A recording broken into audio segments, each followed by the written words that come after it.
So lately I've been playing a lot of Pokemon Emerald on stream, if you couldn't tell by my YouTube history. And I've been doing it to collect some pretty rare items, like the insanely powerful Starf Berry. A berry so powerful it was abandoned at the edge of the world. Or the Gold Shield, a decoration for your secret base that you could only get after 100 wins in the Battle Tower.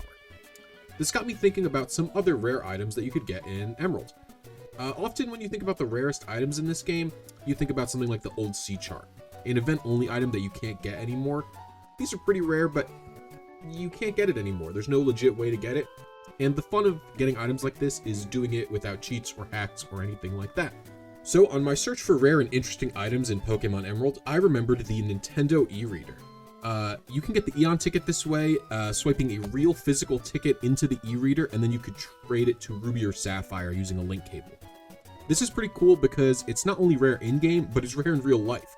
And you get a physical representation of the rare item that you have in your game. But this is like $100 to $200, so I had been wavering on whether or not I should buy this at all. But then I saw a cool tweet from AbsolBlog's Pokemon about how he printed his own custom e-battle e-reader trainer card, and I realized, whoa, I have a photo printer and an e-reader. I could print my own. Now, I will say I'm a notorious printer hater, and I kind of put off working with this printer almost exclusively because of that. I just didn't want to print anything because it's a huge pain. Then months later, it came to my attention that there's an even rarer e-reader item, the Regi Decoration Present. The last one that was sold on eBay was for $600. Granted, it was a full set of all the cards that came with the Regi gift, sometime in 2021. I can't even find any listings for this card now.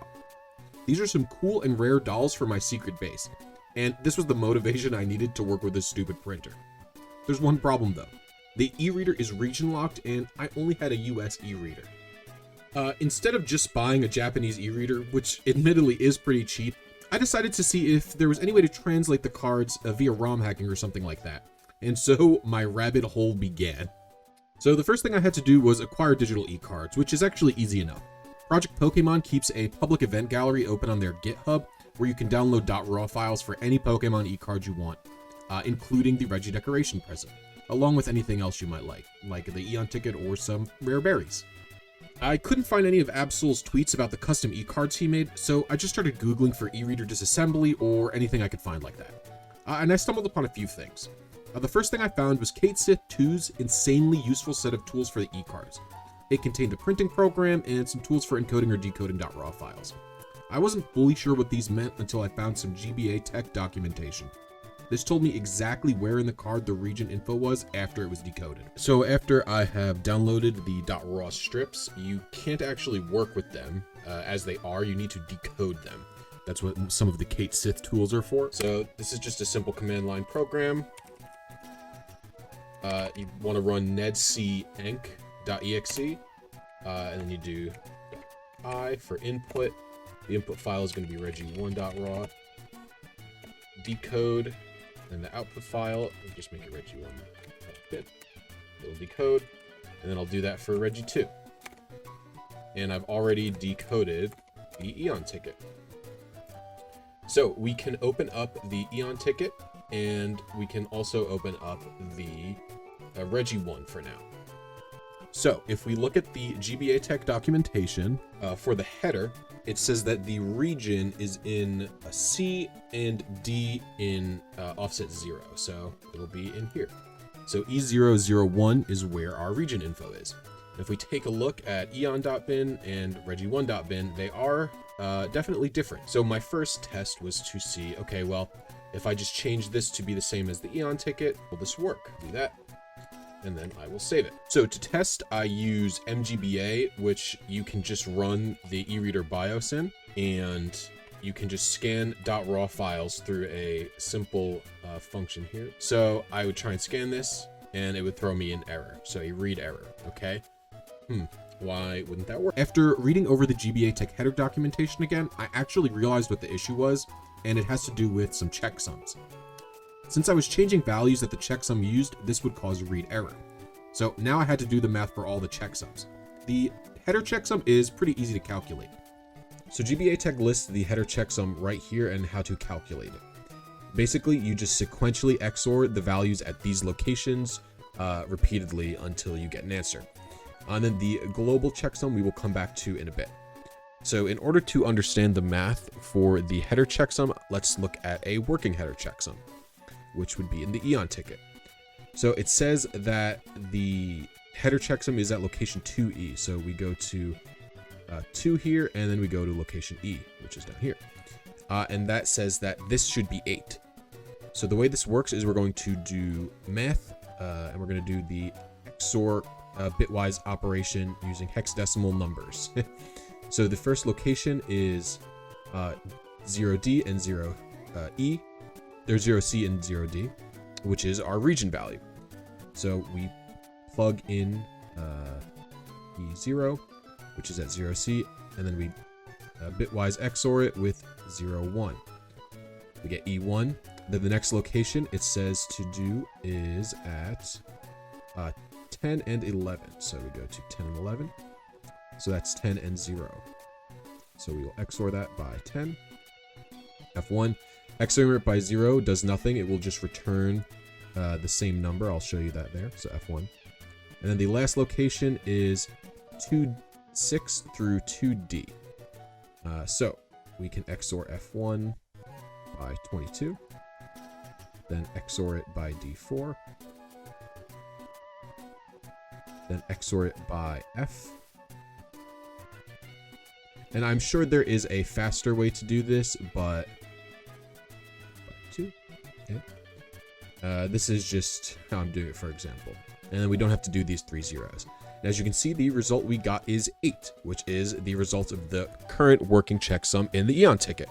So now that we understand how to do this checksum, which is just the checksum for the header, we can go back over to regi1.bin and look at the new value we've put here and alter the checksum. So our checksum says it is 3 right now, but that is not the case. So let's figure out what it's going to be.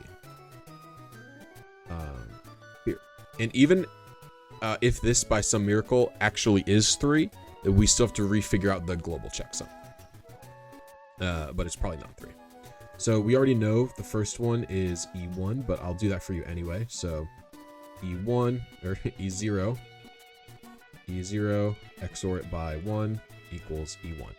And then 70 and then 04. So we will do XOR by 70. So, and then we'll XOR it by 4. And then let's see this one. So we XOR that by 42. Then we XOR that by 4C. Then we XOR that by 1B. Then we XOR that by 2 twice. Oh no. We were on 80. I did the math wrong. Or I just hit the wrong button basically. XOR by 2. XOR by 2. So it's saying this should be 80. Alrighty. So now we have to do the global checksum. Now the global checksum is pretty complicated. Well, it's not really complicated, but it involves doing a different checksum, which is the data checksum. And then after you've calculated this, you have to calculate the global checksum, which is a lot of math. So after finishing the header checksum and taking a look at the math that would have to be done for the global checksum, I thought, well, surely there is someone who's already done this before. Absol used some kind of tutorial to make a custom e-card, and I figured, well, if he was changing the data within the card to get a custom team, that would mess with the global checksum, according to what I was reading. And the tutorial must have some sort of easy way to switch this out, right? They're not going to make everyone do the math for both of these on their own, probably. So I searched custom. So I went to Google and I searched custom trainer e-card. And I landed on this tutorial by Black Shark on Project Pokemon. This is a tutorial on how to make a custom trainer card or a custom berry card. And in it is included a program called HeaderFix. This automatically fixes the checksums in the header for you, so you don't have to do the math for either of them yourself. Now, I've already done the checksum here, but if we just save it and we drop regi1.bin onto HeaderFix, it should automatically change this value for us, which it did. Change it to B2, although we got the first checksum right, which is good to see. So we can test that out in MGBA now. So if the header checksum worked, it should, if we did everything right, according to everything that I've read, load the card. So we'll scan the .code, regi1.bin, and damn, let me tell you, this felt good the first time I succeeded at this. You know, it's got a bunch of glitchy text up here, but it's scanned. So now all I have to do is apply everything to regi2.bin. So we can see this here, change that to 0, 1, and hit save. We don't even have to do the math for the header checksum this time because header fix should do everything for us. And then let's scan the other E cards. Scan eReader.codes and regi2.bin. And there it is. It completed the scanning of the .codes. And the card is running on what is an English e-reader ROM. I was so hyped. I was like, okay, all right, we're ready to go. We have this all set up. Let's give it a try. Now, luckily, MGBA has a pretty good link cable setting. So what we can do is emulate the functionality of a link cable and test it before we do any printing. So I'm going to load in my copy of Sapphire. Now it needs to have mystery events enabled. And so I created a new multiplayer window, loaded up the e-reader BIOS. And it does this weird glitchy thing where you have to like go here, and it'll load. I don't really know why. Sometimes when it freezes, you just have to do an input on player 1. All right, so we will scan the .codes now. So regibin.1 and 2 are working. So bam. That works, and even though the text is all glitchy, it's pretty easy to figure out. Just hit A. Press A to load the event. And... oh. Loading error. Oh no. So, it didn't work. And I had a sneaking suspicion as to why. So I just tried all the other guys, see what's going on here. So my only other thought was maybe there's an actual language check within the game's code itself. And the way I tested this was loading a Japanese Sapphire. So in order to test my theory, I printed out the cards that I had made so far and tried an actual scan and trade on my real US e-reader to a Japanese Sapphire that I happen to have. And as you can see here in this footage, it worked perfectly fine. There was no issues at all. So that confirms that there are more language checks elsewhere within the game's code. So I'm going to have to do a search for that now. Now, technically, this is all I need. I would have everything I need in order to send this to a US Emerald, but I thought, well, this would be more useful to people in general if I could just send this to an English game, right? And so I thought, I'll do a little bit more digging on this, and if I can't find it, I'll just give up, and this is cool enough anyway, right? So the VPK section actually needs to be disassembled further from what it was already done, which was just decompressed. So my plan was to take 2 berries that were released both in the US and in Japan, and to compare them byte by byte until I could find some small differences. It was during this comparison phase that I actually noticed that there was text in the VPK, but only the US VPK. Then I realized that HXD, the hex editor I was using, does not have the ability to display Japanese text in the decoded text section. So I found WXMEdit, which has the ability to decode things to Japanese text. And wouldn't you know it, there's Japanese text here and in the header. So I actually switched the name of the header to Regi Doll Gift in order to have it show up nicely on the US e-reader instead of some glitchy text that it was before. So as I continued to check the data byte by byte and compared the English and the US berries, I thought, well, I'll do some more research on any e-reader disassembly documentation similar to GBA Tech. During this, I found a thread on customizing e-reader cards that I had skipped earlier. It was on Poke Community and it was run by a user named Packy. Packy had tons of useful info and, oh look, it's Absol. I actually found what he used to build his custom card, which is pretty funny if you ask me. Turns out all the other stuff that I found about custom trainer cards, he didn't use at all. So anyway, Packy has a disassembly of the Pokemon e-cards that he maintains, and I looked through it a bit because it's actually written in Z80, and that's a language that I actually can read some. But the Regidolls weren't in there, so okay, well, that's a bust. But while doing my chip away, I posted in the thread explaining that, I'm trying to get this to run on a US e-reader. You are very knowledgeable about this, clearly. Can you help me out some? And I left a response, and I just waited. So while I waited on a response from Packy, I continued to plug away at my byte-by-byte method. And scrolling through the BPK in the decoded text section, I actually noticed that there was some Game Freaks there.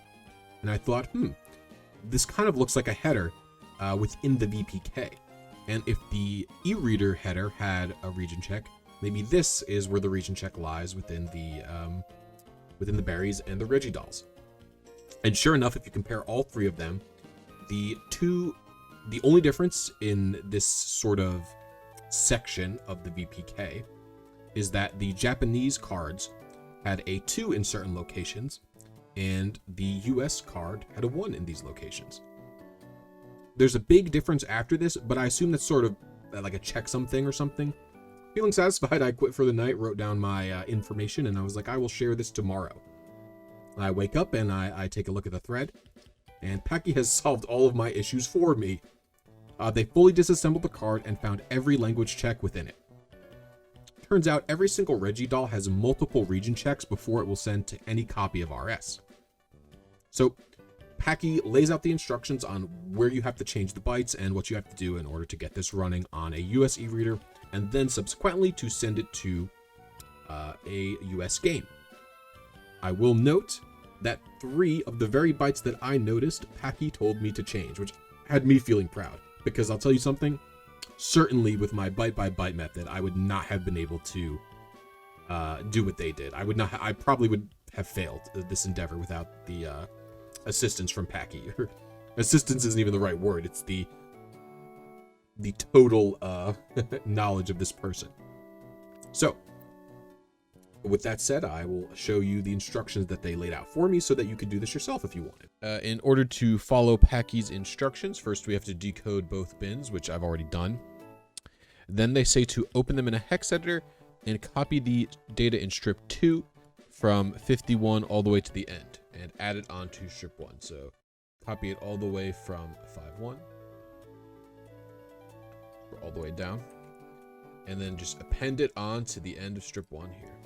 So all the way to the end and paste it. Make sure we didn't overwrite anything. We didn't, so it is edited there. Then delete the first 87 bytes so it begins with the VPK section here. So it wants us to delete it. So delete all this so it begins with 76, 70, 6B, 30. That's what it wants to do. And that's because that's the start of the VPK itself. So we can delete all those. Okay, excellent. Now we can hit save. I'm going to save as, just so it's different. Okay. And now we can use nevpk to disassemble it. So it would be nevpk.exe. Output it to strip1.z80.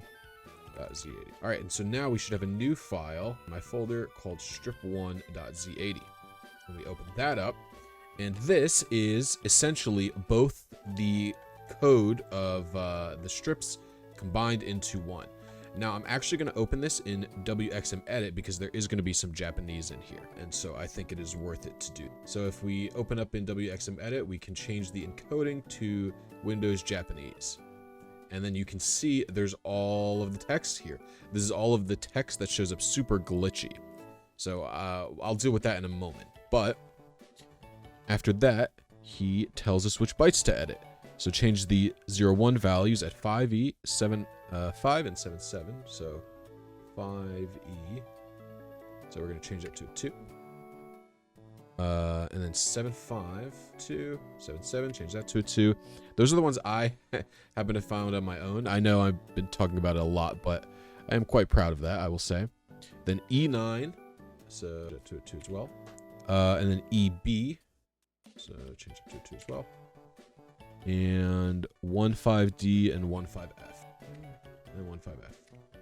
And we can save. Now, I wanted to get rid of the Japanese text. I tried to like overwrite this with English text. It never came out well. So what you can just do is hover the text here and then just mash the space key, baby. Just, just erase all that text. It will make it look a bit cleaner, just because there's not crazy text flying out everywhere. That is what I think is the best option here, in order to make it look clean. I wish I could have found a way to actually make it look better, but there's nothing I could do about it. Packy said that, you know, they were going to try and make the text look nice and do some other stuff. So keep an eye out on that thread. Oops, cancel. So we can save that. And now that that is saved, we can go back and we can reassemble it. So we use nedcmake.exe, ship1.z80, type 1, region 1. And it will make 2 strips for us. It will make 01 and 02.raw. Now, there's a few things about these .raw files that I will change as well. So let me decode them again. And the reason I'm doing this is because I want to give them nice header names. So if we take a look in wxmedit, these 2 bin files, they don't have any header name here. This is where the header name typically is. So I would actually like to make sure that there is one anyway. So Reggie doll gift. Save. I can do that here as well. Reggie doll gift. Ooh. You have to make sure that they are the same exact text. All right, so I will save both of those. Header fix, and now we're gonna have to redo the impression, which is fine. And just reset to 02. So even changing those bytes up top, that is going to cause an error like that. All right, we should be able to run that again because we actually ran header fix. So let's scan those again, give it another whirl. And as you can see, it says Reggie doll gift up there, which is nice. And you're going to be able to tell that this is a different card because all of the text is gone. We have made that look very nice. I also couldn't find where these were, but that's fine. And so now the ultimate test is going to be sending it on an emulator to the English game. So this is an English game. We'll go to mystery events and we will try the multiplayer window. Scan our 2 dot codes. I will say it just feels very good having it work like this.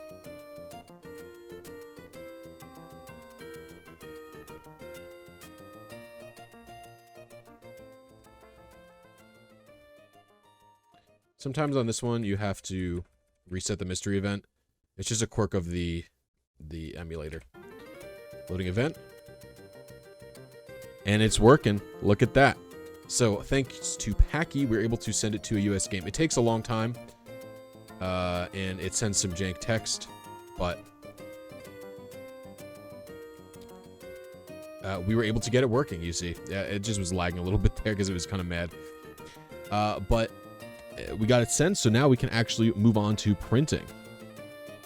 So I don't want to get too into the technical details of printing because it's very finicky and it doesn't work the exact same way for every single person.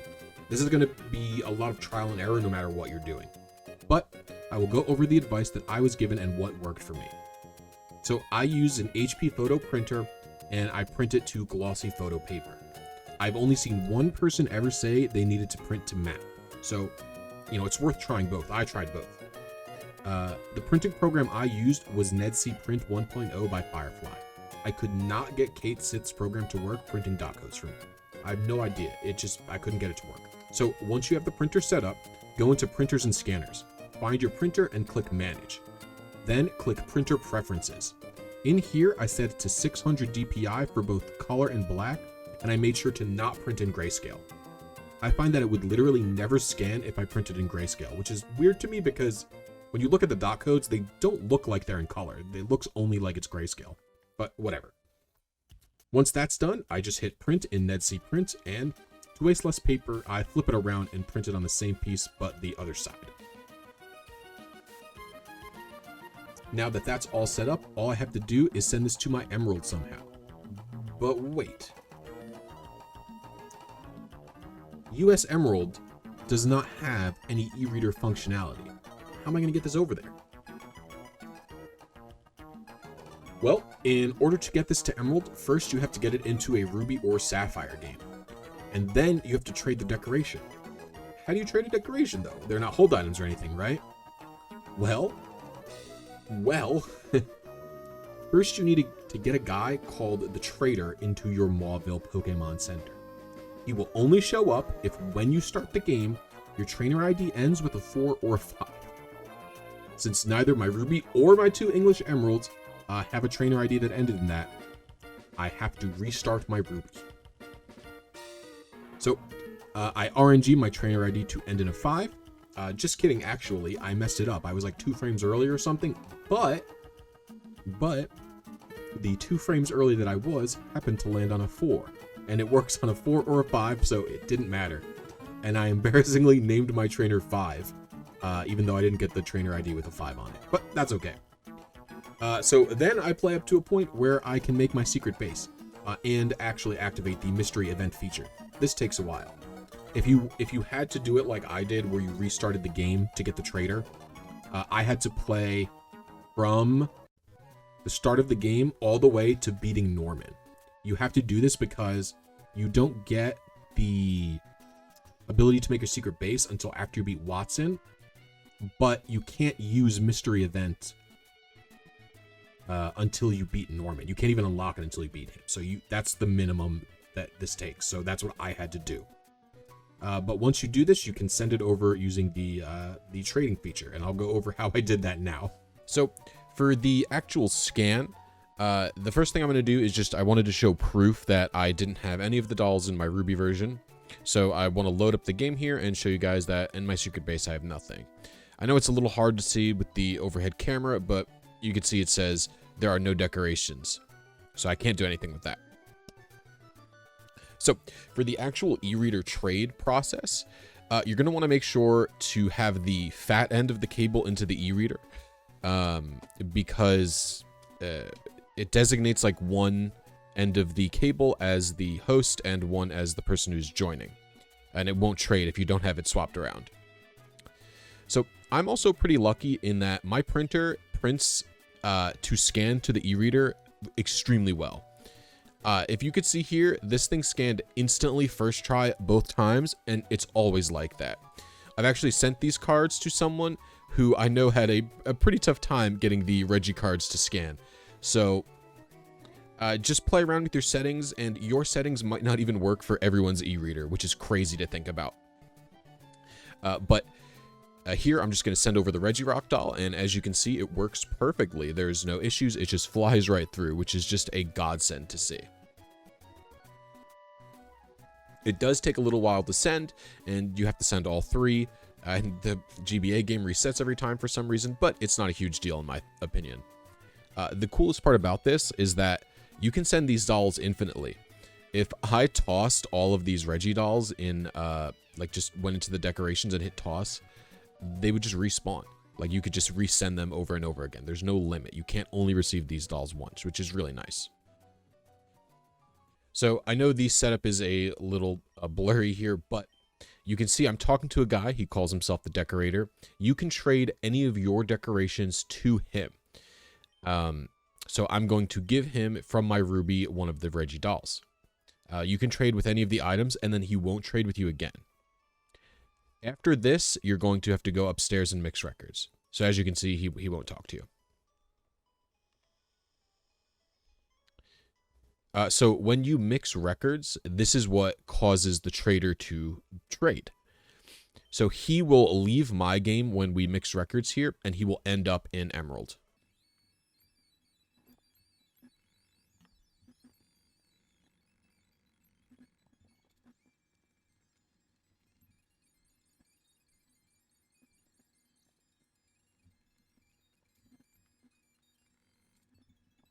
So once the record mixing is done, you can walk downstairs on the emerald you mixed with, and the trader is going to be there. And he will have the Reggie doll that you gave him from your ruby or sapphire. And this is how you get them in emerald. You have to do this whole record mixing process 6 times, because you have to mix records again to send the trader back to the ruby, and then trade with the ruby to give him the Reggie doll, stuff like that. But that's how you get all of them into emerald if you want. What a ride. This was a ton of fun to do, and I learned a lot doing it, both technically and, like, socially. You know, I had to learn how to read all this GBA tech documentation and learn about checksums and stuff like that. And I was already learning Z80, so that was fun to be able to apply some of that here, reading through the disassembly. It also pushed me socially, because I do not like asking people for help or feeling like a bother or anything like that. And so I had to ask Packy for help, and that was cool too. And they were very nice. They were super nice of them. This would not have been possible without KateSith2, Black Shark, or Packy. All of these people are way smarter than I am and have paved the way for a goon like me to mess around with e-cards like this at all. I also think, if you're interested in this, the header altering technique that I used could be used to run basically any region-exclusive e-card on a US e-reader if you don't want to buy a Japanese e-reader. You'd still have to send them Japanese games though, like I did in this video. I also printed myself an Eon ticket, and I was going to make a custom trainer card, but then I realized that the secret base trainer is cooler, so, like, what's the point? You can have 6 Pokemon in the secret base, and you can actually use that on an US Emerald, unlike a trainer card, so. But with that said, thanks everyone for watching, and I hope you had a good time. If you'd like to do this yourself, I will link Packy's forum post in the comments, along with the gen3.raw files from Project Pokemon and KateSith's website tools. It's really simple to make and do this edit. You'll just need to download the RAWs, the program files, and a hex editor, and follow Packy's instructions. Thank you guys, and I'll see you next time. Thank you to all of my channel members. You guys are awesome. I really appreciate your support on stream and for the videos. If you guys want to become a channel member, you can do it for as low as $2.99. You get access to my videos early and some cool emotes to use in my streams. In addition, if I hit 30 channel members, I'm going to be doing the Gen 4 Battle Frontier instead of just the Gen 3 Battle Frontier, so that will be fun. Okay, thanks guys, bye.